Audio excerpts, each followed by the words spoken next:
The Montana sky stretched endless and pale blue above Rowan's cattle ranch, the kind of September afternoon where the air hung still and heavy with the scent of dried grass and distant pine. He was mending a section of fence near the eastern pasture when he first heard it, a sound that didn't belong. Not the familiar lowing of his cattle or the whisper of wind through the cottonwoods, but something deeper, more urgent. A horse's whinny, raw and exhausted.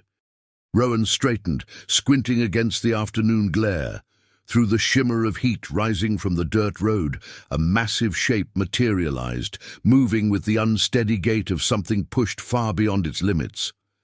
As it drew closer, Rowan's breath caught. It was a draft horse, a Belgian by the look of it, easily 17 hands high, with a coat that should have been a rich sorrel, but was now dulled beneath layers of dust and sweat.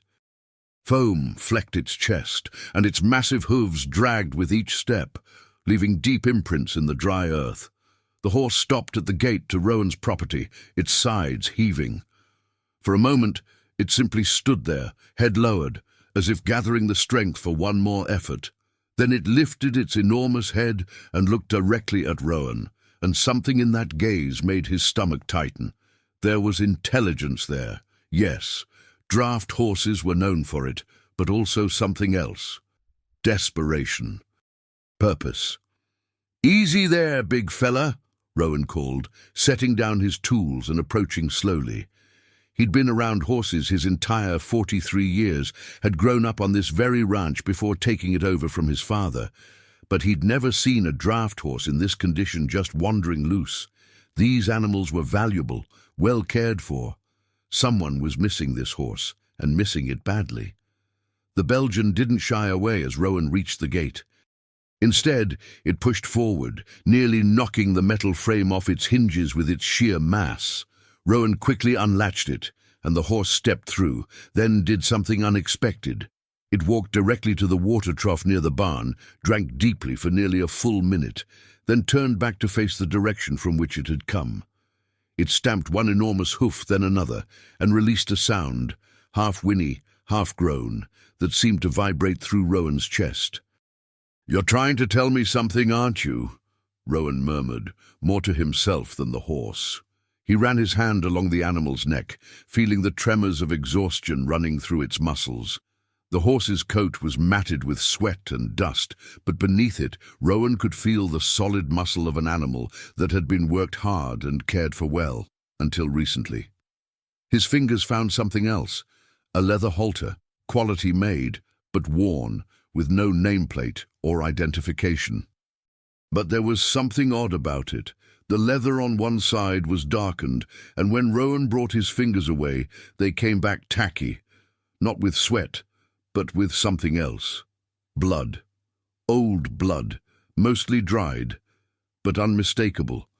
Rowan's jaw tightened. He pulled out his phone, checking for a signal, barely 2 bars as usual out here, and dialed Keaton, his nearest neighbor, 3 miles down the valley.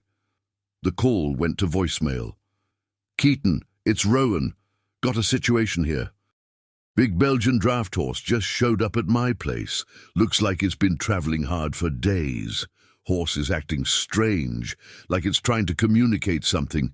Could use your help checking if anyone's reported a missing animal. Call me back." He hung up and turned back to the horse, which hadn't moved. Its dark eyes remained fixed on the northern tree line, toward the mountain passes that led deeper into the wilderness. Every few moments, it would stamp its hooves again, that same urgent rhythm. "I need to get you cleaned up," Rowan said, reaching for the halter. The horse allowed itself to be led, but reluctantly, constantly looking back over its shoulder.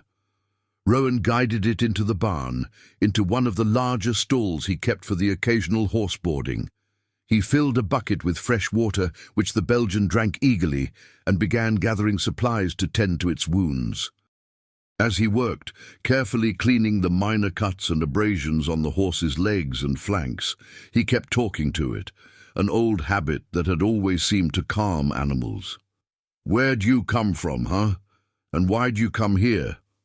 The horse's ears flicked toward his voice, but its attention kept returning to the barn door, to the world beyond.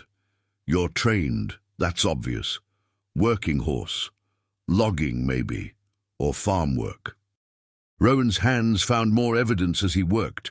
Calluses on the horse's chest and shoulders consistent with heavy harness work, shoes that were worn but professionally done, a brand on the left hindquarter he didn't recognize, 3 wavy lines, like a river or creek.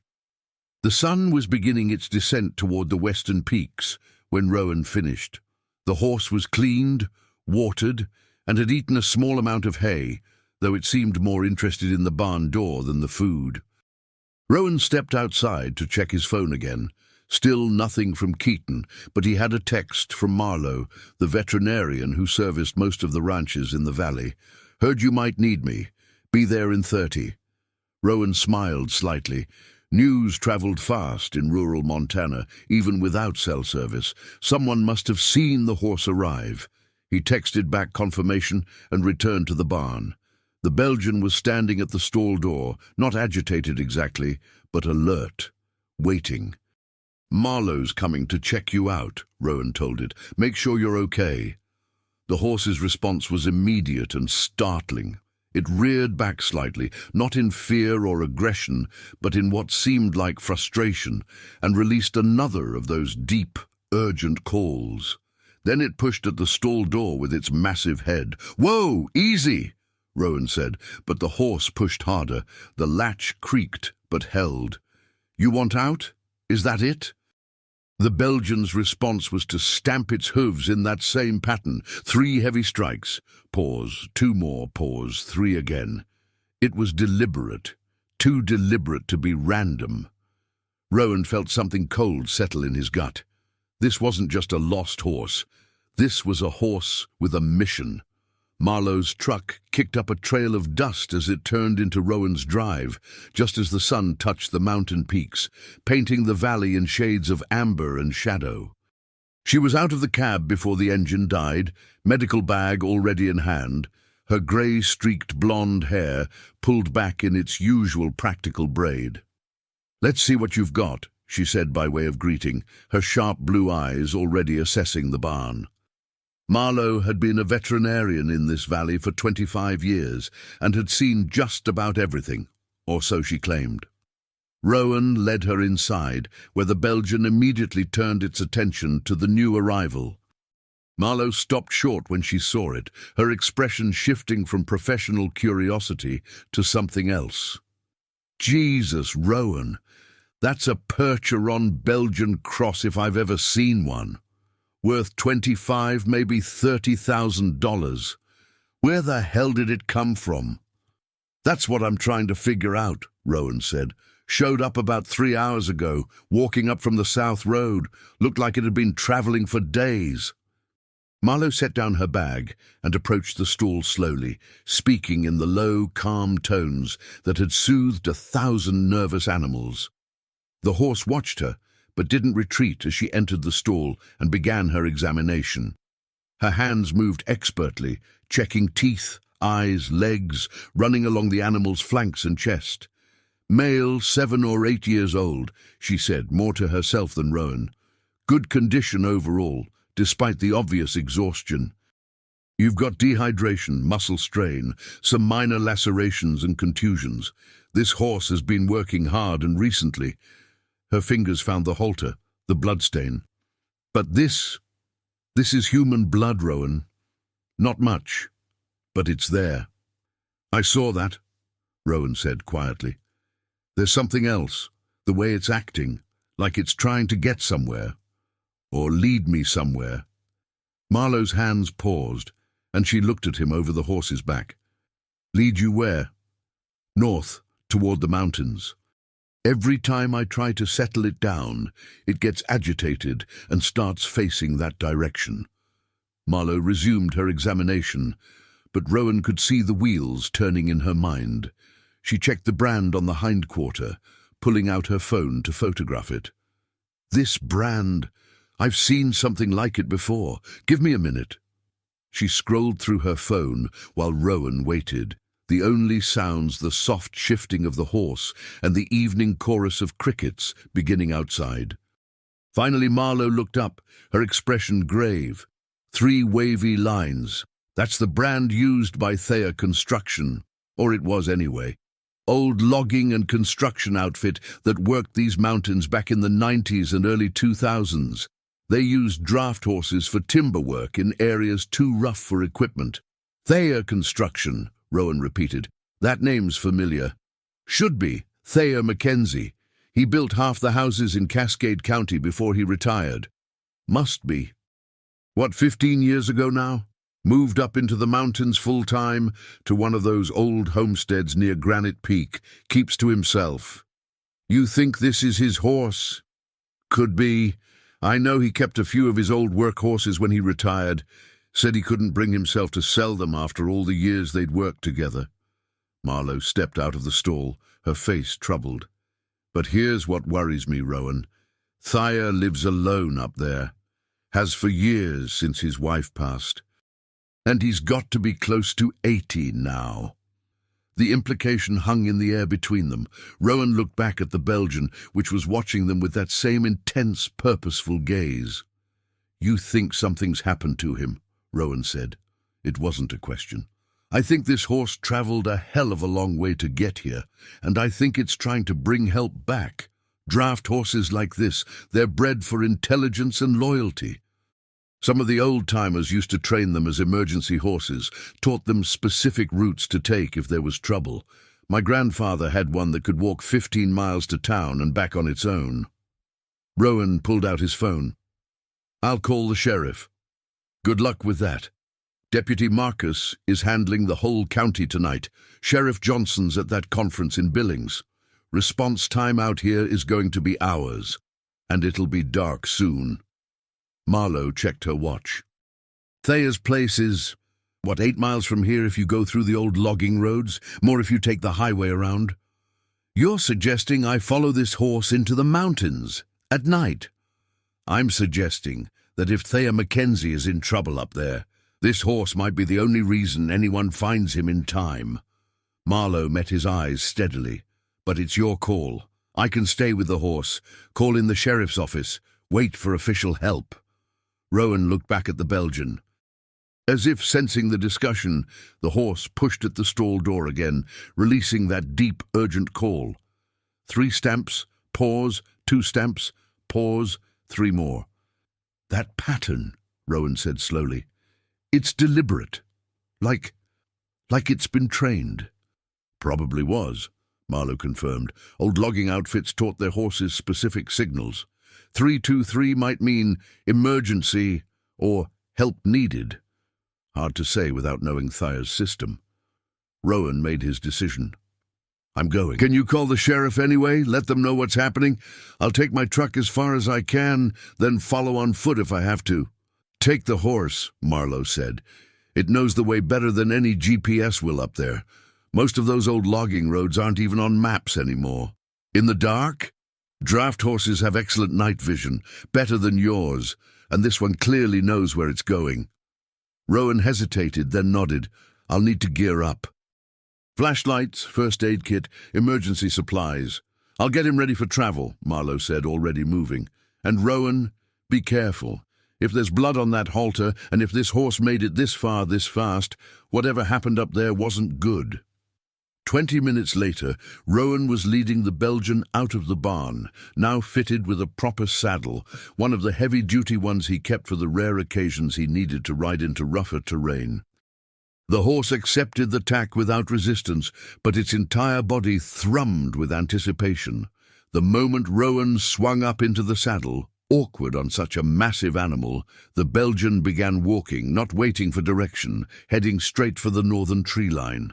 Rowan looked back once. Marlowe stood by her truck, phone already to her ear, her face illuminated by the last rays of sunlight. Then the trees swallowed them, and there was only the sound of massive hooves on earth, the creak of leather, and the gathering darkness of the Montana wilderness. The Belgian moved through the forest with surprising grace for its size, following paths that Rowan could barely distinguish in the fading light. The horse seemed to know every turn, every hidden trail, navigating with the confidence of an animal traveling familiar ground. Rowan had grabbed a high-powered LED headlamp before leaving, but for now he kept it off, letting his eyes adjust to the twilight while there was still enough ambient light to see by. They'd been traveling for nearly 40 minutes, climbing steadily into the foothills. The temperature had dropped a good 15 degrees, and Rowan was grateful for the heavy jacket he'd thought to bring. Beneath him, the Belgian's breathing was steady and strong, though Rowan could feel the occasional tremor of exhaustion in its muscles. This horse had already made this journey once today, had probably left at dawn, if not earlier, and travelled for hours to reach his ranch. "How far, boy?" Rowan murmured, patting the horse's neck. "How much farther?" The Belgian's ears flicked back at his voice, but it didn't slow its pace. They crossed a narrow creek, the horse's hooves finding purchase on slick stones with practiced ease, then began climbing a steeper grade. Rowan recognized this area now. They were heading toward Granite Peak, toward the old homesteads that had been built decades ago, when logging was still profitable in these mountains. Thayer Mackenzie's place would be up here somewhere. Rowan had never been to it himself, but he'd heard stories. Thayer was something of a legend in the valley, a self-made man who'd built a successful business from nothing, working these same mountains with horses and determination before others had thought to try. His company had been responsible for some of the most difficult timber jobs in the state, the ones that required precision and skill in terrain where modern equipment couldn't go. The last light died as they crested a ridge, and Rowan clicked on his headlamp.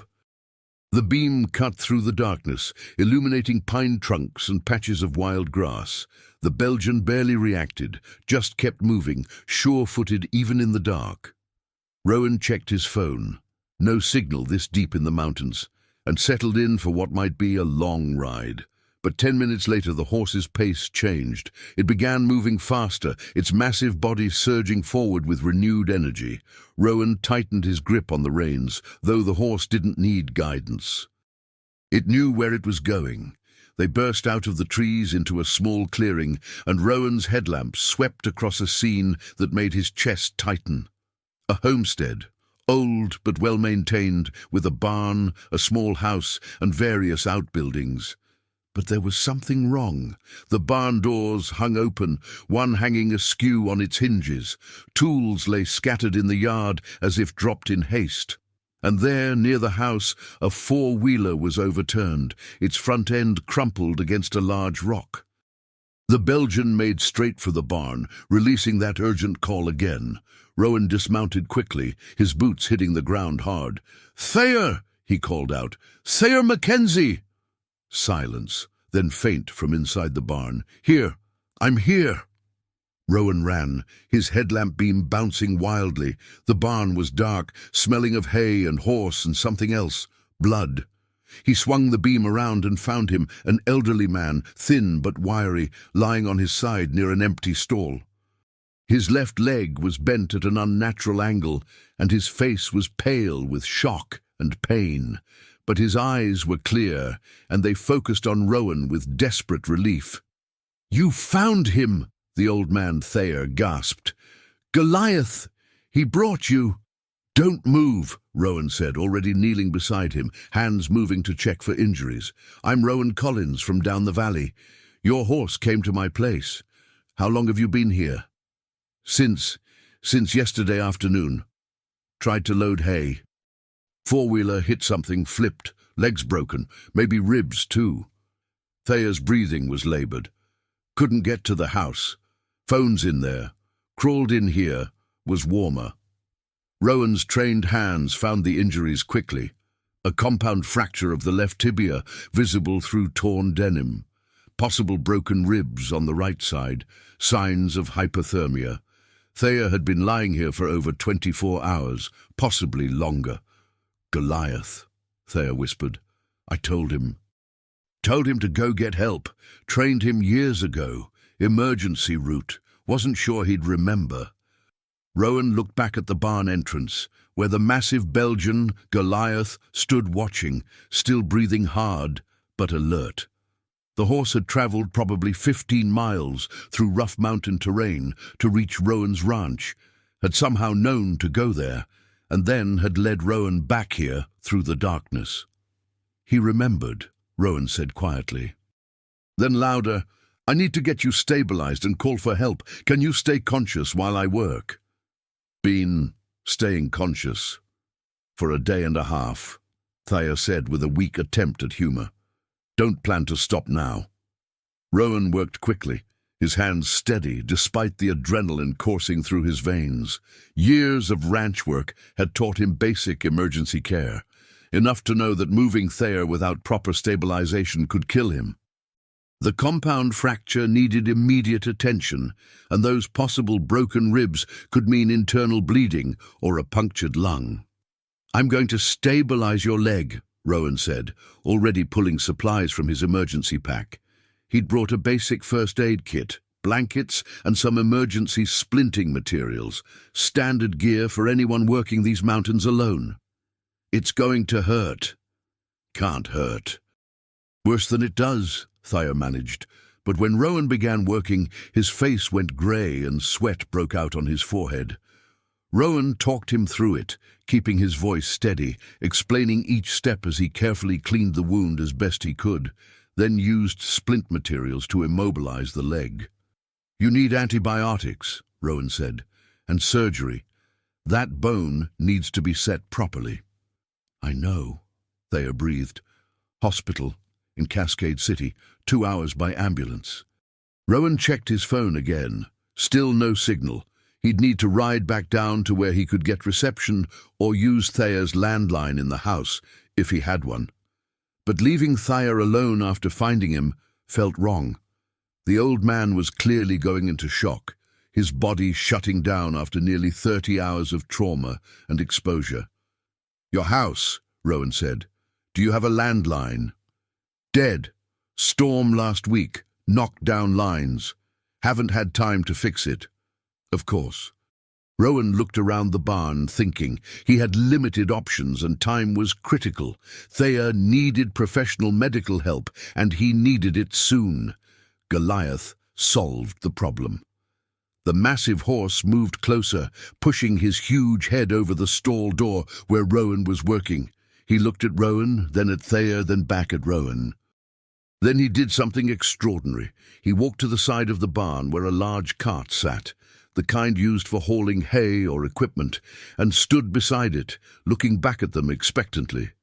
"He wants us to use the cart," Thayer said, his voice faint. "Smart. Too smart sometimes." Rowan stared at the horse, then at the cart, then back at Thayer. It could work. The cart was large enough to accommodate Thayer lying down, padded with hay or blankets. Goliath was trained for hauling and clearly knew the route back, but moving Thayer at all was a risk. "It's your call," Rowan said to Thayer. "I can make you as comfortable as possible, ride back down for help, and have them come get you. But that's going to add hours. Or we can try to get you in that cart, let Goliath pull you while I ride alongside. It's going to be rough, and it might make your injuries worse." Thayer's eyes, despite the pain clouding them, were clear when he answered. "I've been lying here, thinking I was going to die alone. Do it. Get me home." The next 20 minutes were some of the hardest of Rowan's life. With infinite care, he rigged a system to move Thayer from the barn floor to the cart, using blankets as a makeshift stretcher and his own strength to lift and slide. Every movement made Thayer gasp or moan, but the old man didn't cry out, didn't tell him to stop. Rowan padded the cart with every soft material he could find, horse blankets, hay, even an old sleeping bag from Thayer's house, creating as much cushioning as possible. Once Thayer was settled, Rowan secured him with careful restraints to keep him from sliding during the journey. Then he turned to Goliath, who had waited patiently through the entire process. "You brought me here," Rowan said to the horse, fitting the harness that had been hanging on the barn wall. "Now you're going to take him home. Can you do that, boy? Can you get us back down?" Goliath's answer was to step into position as Rowan attached the cart harness, as if he'd been doing it all his life, which, Rowan realized, he probably had. For years, this horse had worked these mountains, pulling loads far heavier than one elderly man and a cart. "One more thing," Thayer said weakly from the cart. "Barn, back corner, green box, flares." Rowan found them quickly.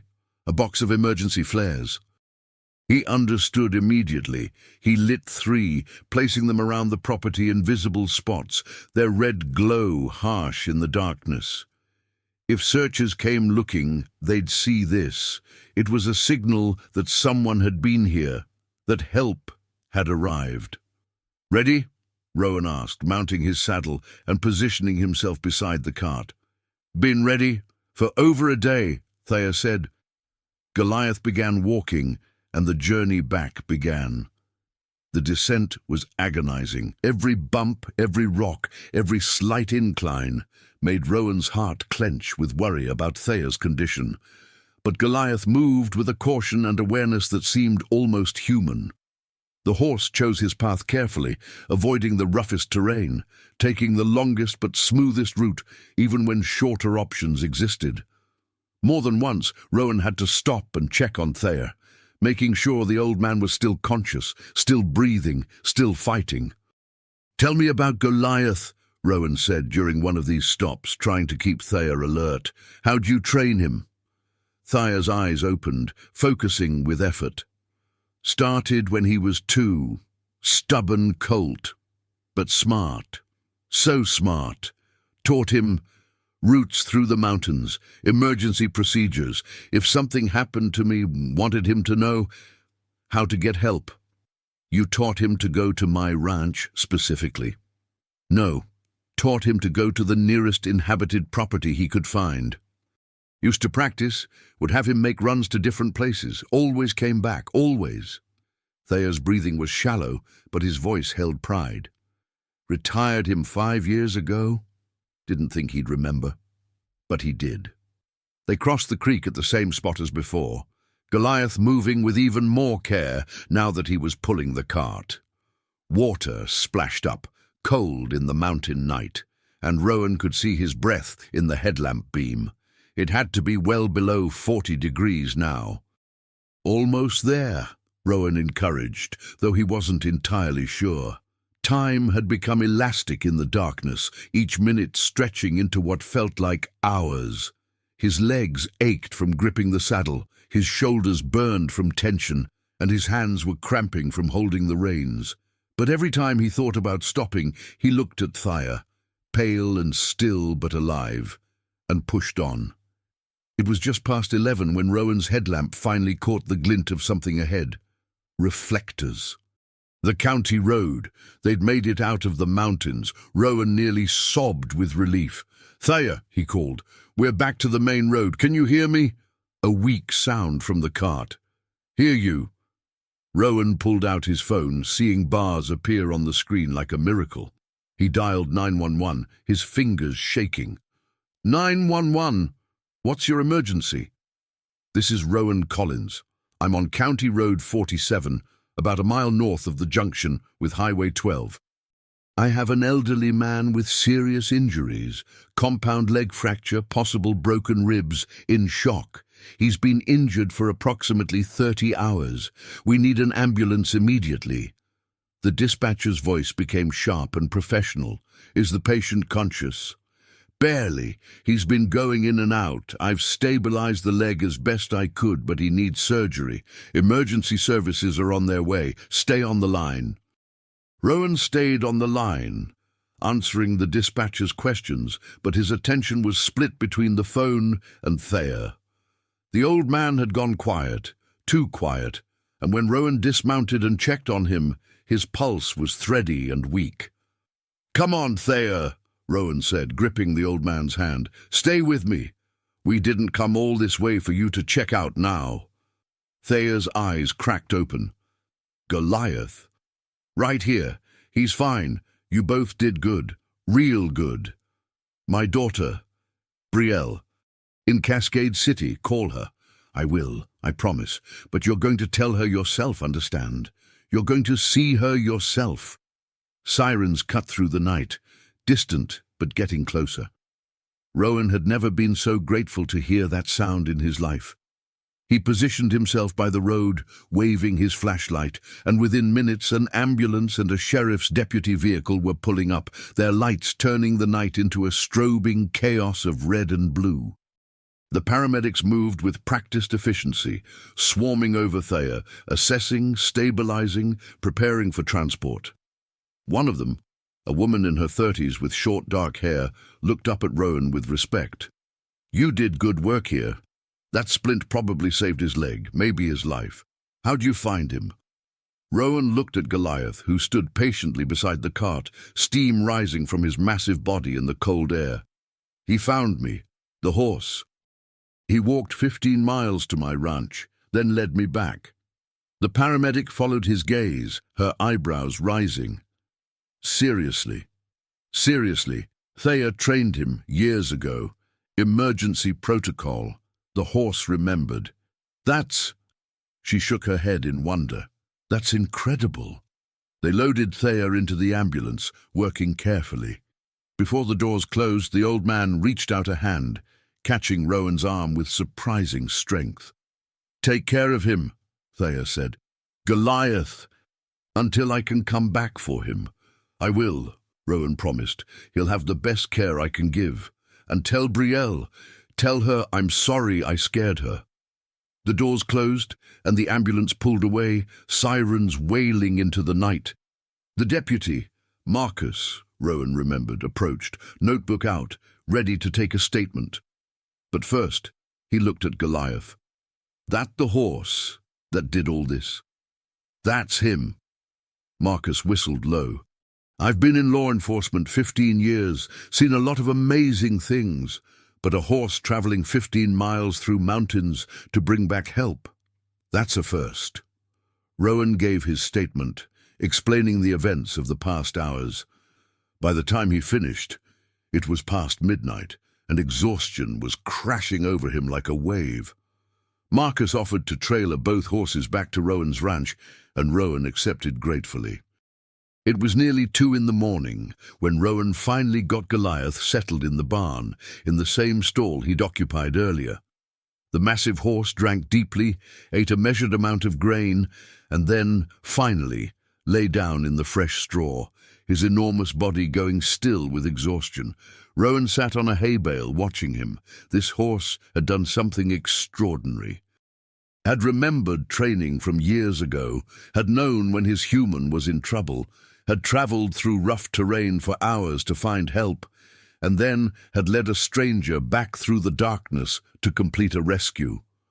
All without any supernatural ability or magical connection, just intelligence, training, loyalty, and a bond between human and animal that had been forged through years of working together. "You're a good boy, Goliath," Rowan said softly. "The best." The horse's ear flicked toward his voice, but he didn't open his eyes. He was already asleep. Epilogue. 2 weeks later, Rowan was mending the same section of fence. The work still wasn't finished, when a car he didn't recognize pulled into his drive. A woman in her late 30s stepped out, dark-haired and slim, with Thayer's same sharp, intelligent eyes. "Mr. Collins, I'm Brielle Mackenzie, Thayer's daughter." Rowan set down his tools, wiping his hands on his jeans. "How's he doing?" "Better than he has any right to be, according to the doctors. The leg required surgery, but they saved it. He'll be using a cane for the rest of his life, but he'll walk." Brielle smiled, and there were tears in her eyes. "They said if he'd been out there another 12 hours, he probably wouldn't have made it. Exposure, infection, shock. Take your pick." "It was Goliath," Rowan said, "not me." "I know. Dad told me everything. About the training, about how Goliath traveled all that way." She looked toward the barn. "Is he here? Can I see him?" Rowan led her to the barn, where Goliath was contentedly munching hay, looking none the worse for his ordeal. When Brielle approached, the big horse's ears pricked forward, and he pushed his nose over the stall door toward her. She laughed, crying at the same time, pressing her face against his neck. "Thank you," she whispered to the horse. "Thank you for bringing my dad back to me." Later, over coffee at Rowan's kitchen table, Brielle explained that Thaya would be in rehabilitation for at least another month, but then he'd be coming home, not to the mountain homestead, but to a place Brielle had arranged closer to town, where she could keep an eye on him. "What about Goliath?" Rowan asked. "That's actually why I'm here. Dad wants you to keep him, permanently." Rowan set down his coffee. "I can't accept that. That horse is worth— I know what he's worth, so does Dad. But you gave Goliath the best care possible. You followed him into the mountains in the dark. You risked your own safety to save a man you'd never met. And more than that," Brielle smiled, "Dad says Goliath is happy here. That he can tell. He's getting old for heavy work, and Dad can't use him anymore anyway. He wants him to have a good retirement with someone who'll appreciate what he is." Rowan looked out the window at the barn, thinking. Finally, he nodded. "On one condition. Thea comes to visit whenever he wants. This is Goliath's home, but Thea is always welcome. Deal." Brielle extended her hand, and they shook on it. 3 months later, when the first snow dusted the Montana mountains, Rowan drove Thea up to the ranch in his truck. The old man's leg was healing, but the mountain roads were too rough for his comfort. They found Goliath in the pasture, his winter coat thick and lustrous, standing with Rowan's other horses like he'd been there all his life. Thea stood at the fence, leaning on his cane, and called out. Goliath's head came up immediately, and the massive draft horse trotted over, whinnying in recognition. Thea reached up, and Goliath lowered his head, pressing his forehead against the old man's chest. "Good boy," Thea murmured, his voice thick. "Such a good boy." Rowan stood back, giving them their moment. He thought about that night, about the enormous horse appearing at his gate, about the journey through the darkness, about the incredible bond between this man and this animal that had literally saved a life. No magic, no supernatural connection. Just training, intelligence, loyalty, and love. Sometimes, Rowan thought, those were the most powerful forces in the world. Goliath lifted his head and looked at Rowan, and in that gaze, Rowan could have sworn he saw contentment. The horse had done his job, had saved his human, and now he could rest. "Welcome home," Rowan said softly to both of them. "Welcome home."